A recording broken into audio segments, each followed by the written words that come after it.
way too much, and that's allowing these dangerous counters from USC. Strong heading challenge from Johnson and Harris. This is going to be a flat-out foot race into the corner, but Campisi wins out. Davila left staring as it goes out of bounds for the throw-in.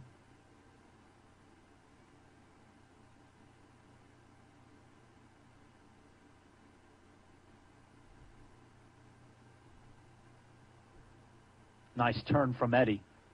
Sneaks past two players, but it's really a lazy cross into the penalty area. She couldn't even pick out one of her players of the 5 of them that are in the box right now.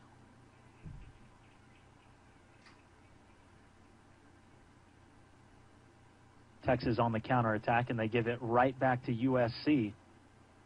Back and forth play. It's pretty wide open. Danyak goes down again, and she's going to take Johnson from behind, and the referee will blow for a free kick. I'm surprised the card's not coming out in that situation after all the physical play that we've seen. The referee sort of set the standard with that red card earlier at the end of the first half.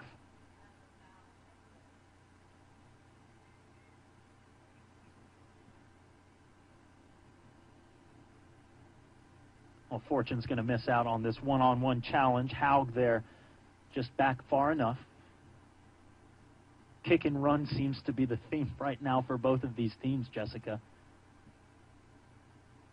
And it looks like Campisi is going to give up a foul. Davila, just a little smaller than her 5'4" frame, finds a way to get into those cracks. And this is really the best free opportunity that USC has had in this game. And not really many close free kicks for USC. Kind of interesting. Texas does a good job of not fouling in the backfield, but USC beating Texas right now in the back. Campisi has gotten turned on a couple times from Davila, so this is a very dangerous chance now for the Trojans. Well, the referee writing something in his book. Looks like he's looking to give a card to either Sophie Campisi, or he's going over to talk with Kylie Danyak. He did, in fact, give the yellow to Campisi because she came in behind on the USC player who was attacking on goal. Sandoval with the corner kick, or actually the corner shot, and it sails over the goal. So that's twice USC's been unlucky with free kicks floating just high above the crossbar, and the Texas Longhorns luck out.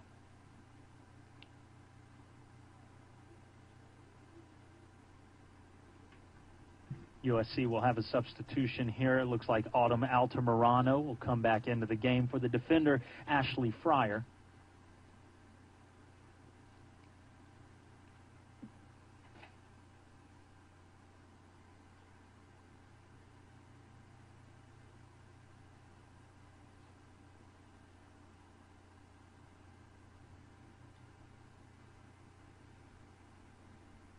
Another long sprint for Elizabeth Eddy, but Gall is there once again off of her line to take control.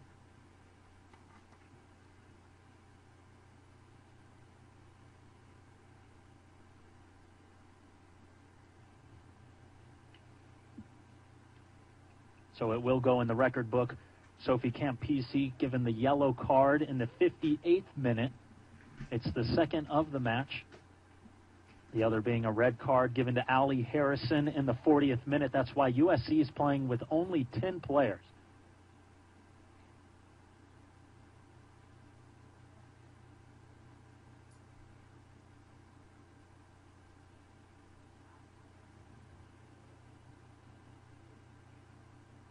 The substitute running on the right side.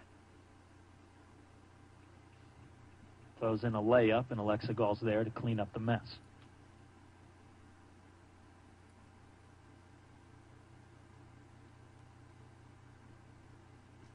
Jessica, I can see you really calculating over here, sitting next to me, on just how this game's going in the start of the second half. Really black and white from what we had in the first half.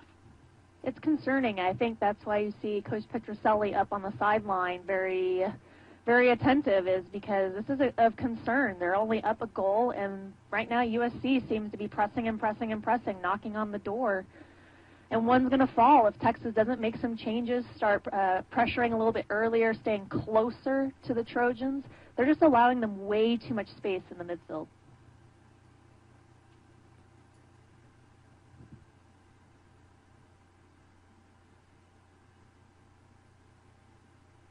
Eddie will give chase again. Alexa Gall scoops it up.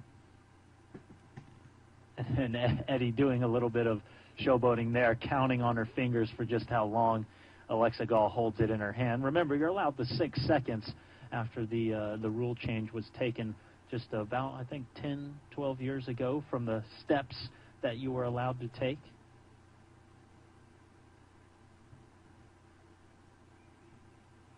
Substitutions on both sides of the ball. Zarnagar and Higgins will take a seat as Lisberger and Ortiz come back onto the pitch. Also making her way for USC will be Carly Butcher. So it looked like Sandoval was in there for about 15 minutes, and that to me, you know, I had 4 ACLs, so I know the position she is, but that to me sounds like she's pretty early back in the recovery process.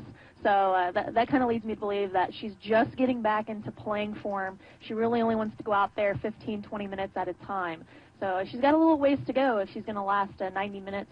I also felt like she was kind of tentative on her knee out there. You know, with the brace even, it just seemed like she wasn't at full stride when she was sprinting, and then when she was cutting around, also still a little tentative. So I think Sandoval has a little ways to come back, which is encouraging for USC later in the season, I would think. Well, soccer's most valuable weapon are their ACLs, their knees, and the hamstrings as well, I think, coming in a close second.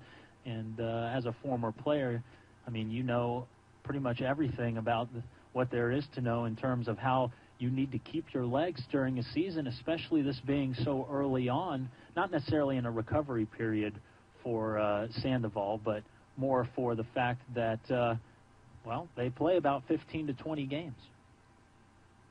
And it's tough. I mean, at the college level, you're going to see usually half of your team have ACLs, and especially in women's soccer. It's just such a common injury nowadays.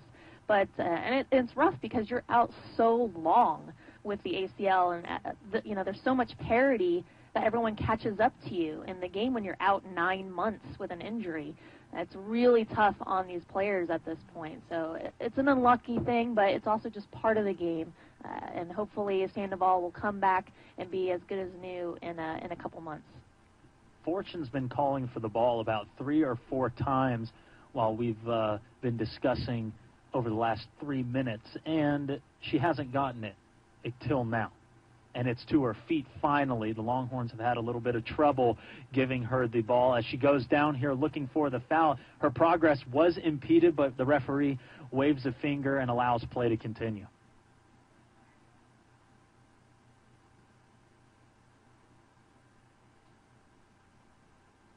Davila. The substitute, Altamirano. And Johnson gets a header in, but she's just a bit too far out, so no trouble for Alexa Gall.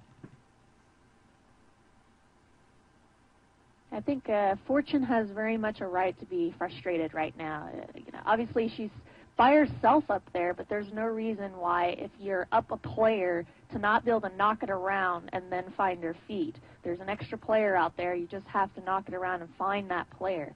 USC is just doing such a good job of distancing themselves from players and being able to possess it a little bit more, even though they're down a player. So Texas has got to stay a lot tighter. I think they're getting a little lazy here in the second half.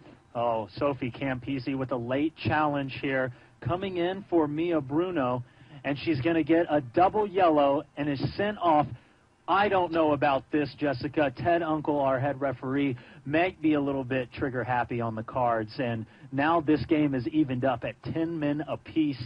The score's still 1-0, but how about the call from our officials?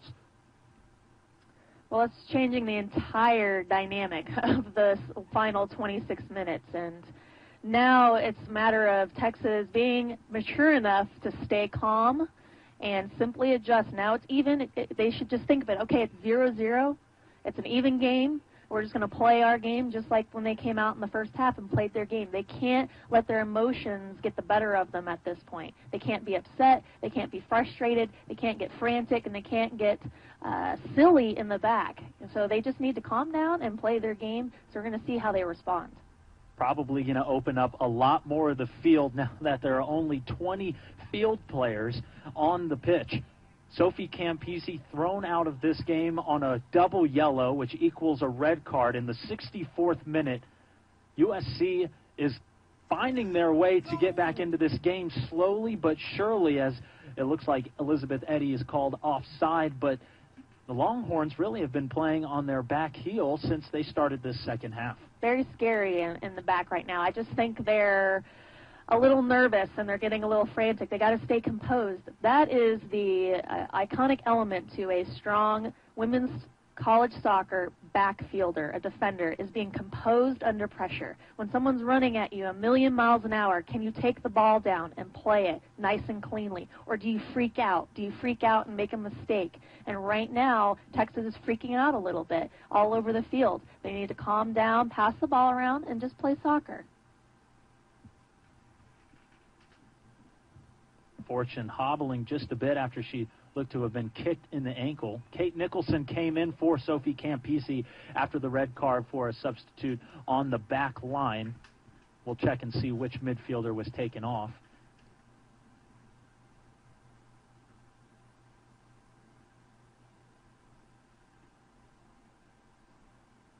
Lexi Harris, one of the top recruits in the state of Texas. Alicia Ortiz, we got word of, was the midfielder that came off after the red card was given. Don't forget, 2 red cards in this game, 1 to each team, but USC looks the better as they push down the field now. The substitute, Autumn Altamirano, all by herself, unchallenged for about 40 yards. Finally, the Longhorns close her out and force the back pass. Well, that'll go down as a shot on goal, but Courtney Garcia was nowhere close.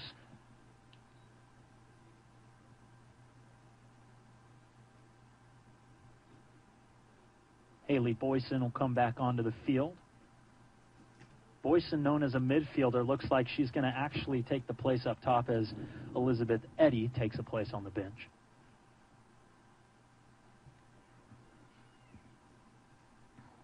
But this is the time when the head coaches earn their big bucks. What do they do in this type of situation? Coach Petroselli up a goal, now it's 10v10. What adjustments does he make? How can he get his team to come away with the victory?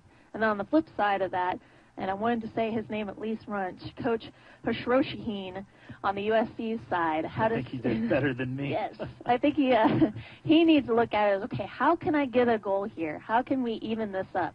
Right now, his game plan is working. He's doing a great job. You see 4 players pressing and penetration here. Well, a shot on goal from Carter Haug. The defender comes all the way up from her center back position, but it goes off just left. Now you see USC starting to get a bit frustrated because they can't penetrate into the middle. They're taking some of these long-distance shots, and I really don't blame them after Alexa Gall's been known to come off her line a bit more often. That's true. Actually, that's not a bad idea. Texas is bunkering in a bit more. You see Cummins and Harris dropping in a bit more in front of Peterson and Keith. Maybe lay it off and take some shots from distance because it is tough getting in behind that back line that's so compact right now. Coach Petroselli is doing a good job of making sure they stick together and they're not getting too spread apart so there's no seams up top for USC to play through. Stacy Ann Smith came onto the pitch for Leah Fortune.